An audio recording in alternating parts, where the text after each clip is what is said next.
Metal Gear Solid is arguably one of the most important franchises of all time, okay? If we're talking influence in the gaming industry, I honestly cannot think of something, besides maybe Super Mario Bros., that is more influential than Metal Gear Solid, okay? Do you like Uncharted? Congratulations, you like Metal Gear Solid. Do you like Assassin's Creed? Congratulations, you like Metal Gear Solid. Do you like any game where you crouch down to be stealthy? Congratulations, you like Metal Gear Solid. And with all of that cultural importance, I ended up being very, very interested in trying this series at a pretty young age, and thankfully I ended up getting an Xbox 360 and I played Metal Gear Solid 5 on it. And if you've played Metal Gear Solid 5 on it, you know that that is an experience that no man would wish upon another, because it is slow, buggy, and very, very pixelated. But somehow I still became a fan, and eventually over time I played through Metal Gear Solid 3 on the 3DS, which was also not a great experience. But finally, at some point, a couple years ago, the Metal Gear Solid Master Collection Volume 1 came out, and I played it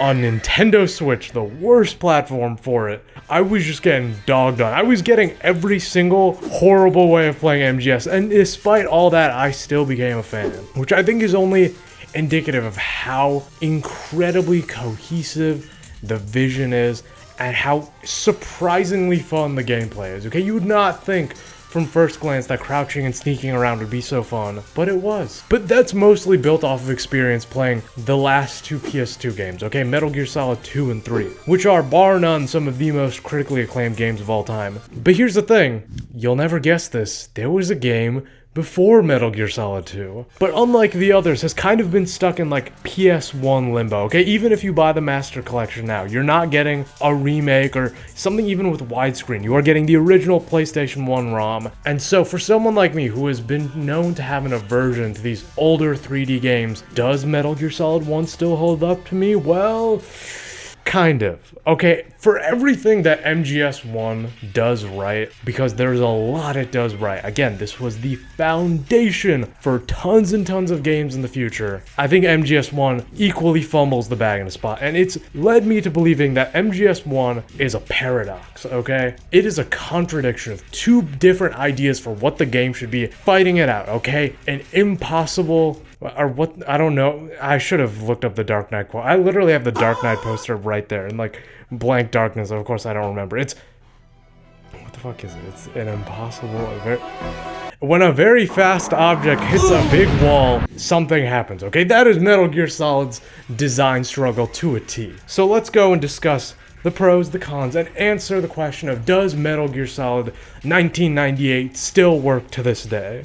A question that only an idiot zoomer like me would ask. Let's start off with the positives, okay? Metal Gear Solid 1 has incredible production values, especially considering the time and the console and the budget the game had.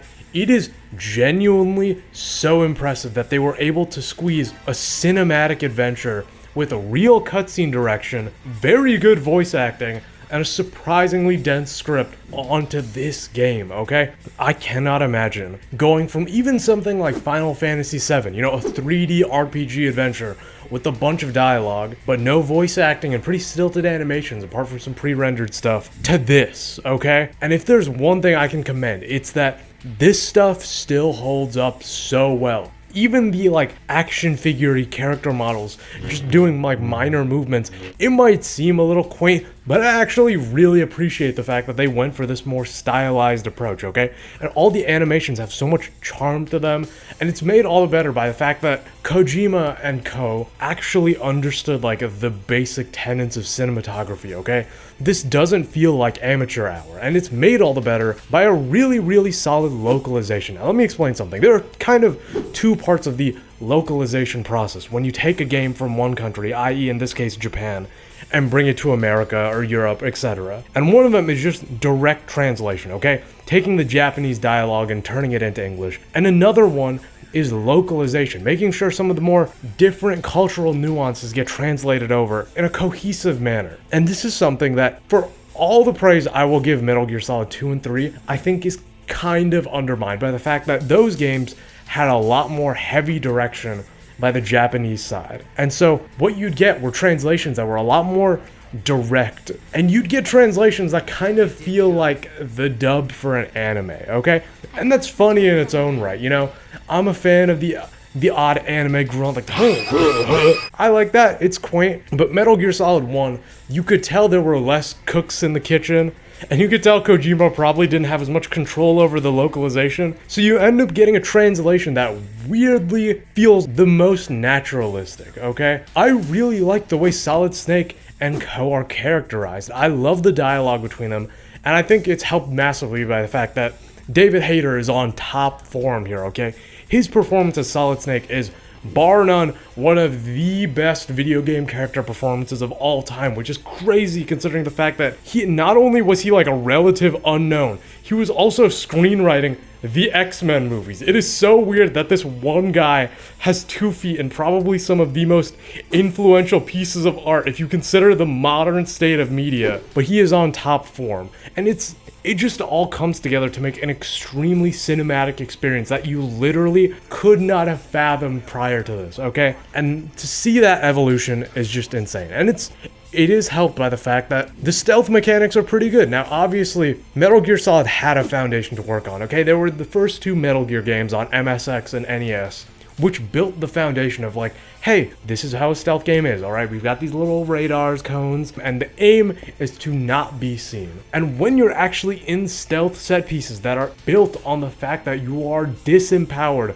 and you're not supposed to hit enemy encounters, the game is unbelievably fun, okay? It's simple. It's not as complex. There's no like trank versus lethal system. It is a lot simpler than any of the other games in the series, but it's helped by the fact that that simplicity ultimately leads to better level design and more interesting gameplay opportunities. You know, there's something to be said about like limitation being the breeder of creativity. I think Metal Gear Solid 1 shows that off a lot in its stealth segments. The problem is that Metal Gear Solid is not a stealth game for like 90% of the runtime. What feels like it, because Metal Gear Solid has a very, very, very small location to explore, okay? You're exploring Shadow Moses Island, a random nuclear base in Alaska that's been taken over by a bunch of global terrorists, planning to deploy the titular Metal Gear to ship off a bunch of different nukes. And because it's on a PlayStation 1, and because I'm sure there were space limitations, I mean, this game did come on 2 discs,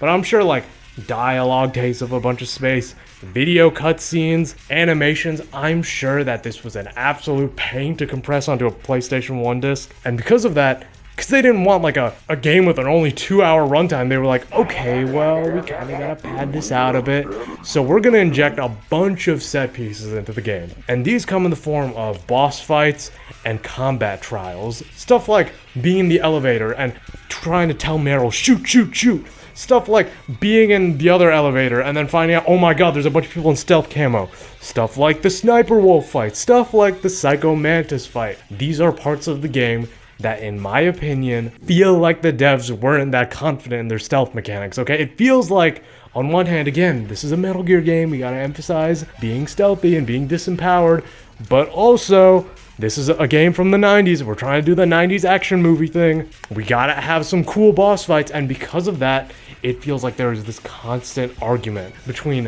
what the game wants in terms of what its mechanics allow versus what the game designers want, which is whatever they're throwing into the kitchen sink. You know, I'm thinking of things like the Hind D. I'm thinking of things like the liquid hand-to-hand combat trial at the end of the game. These are parts that, for me, it feels like I am beating my head against a wall trying to figure out what the game wants, because I don't even think the game knows what it wants. And to me, that's such a shame, okay? It is a shame that I see so much good in Metal Gear Solid 1, especially within that first hour. I see so much potential. And then I feel like the game kind of bag fumbles in a way that clearly I might be the minority on. I've seen the online discourse. Metal Gear Solid is one of the most critically acclaimed games. I said it before. But I will say, I've had personal experience that shows that this might not just be a me thing, okay? I invited a couple friends over a year or 2 ago, and we played through MGS1, and just watching them play, after I'd already played the game, they too struggled with the Meryl elevator stuff. They too struggled with the Revolver Ocelot stuff, because it's not building off the mechanics that the rest of the game is teaching you. It's kind of like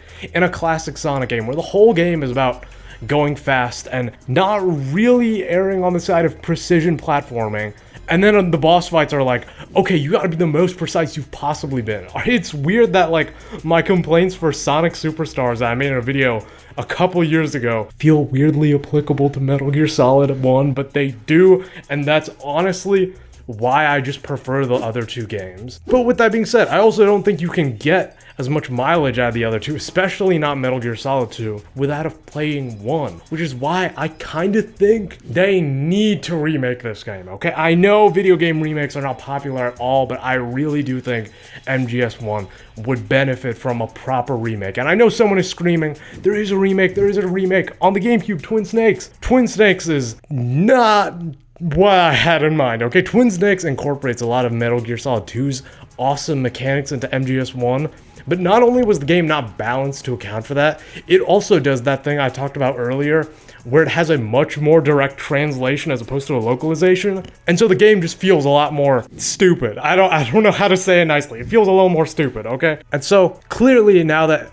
Konami is making Metal Gear remakes, okay, we got Delta, and my somewhat conflicted thoughts on that aside, if they bring the rest of the cast back, and if they genuinely try to build off of the perfect foundation that MGS1 lays out, I think we could get the best Metal Gear Solid 1 experience possible, okay? Just a couple days ago, I actually saw a video of someone modding in a free camera into MGS1, and my mind exploded with possibilities, okay? Because Shadow Moses is so cool. The story is so cool. Honestly, I like all of the bosses in theory, but I think in execution they're flawed because the game is not built around combat, it's built around stealth. And I think if they make a remake that can balance those two extremes and fix that paradox contradiction, I'm having trouble with the words, but you get what I'm trying to say, MGS1 could actually like hit me the way that it hit so many people back in the 90s. With that being said, do you like Metal Gear Solid 1? Are you like me and kind of err on the side of it being a little confused? Just let me know what you think. Please don't get mad at me for this video.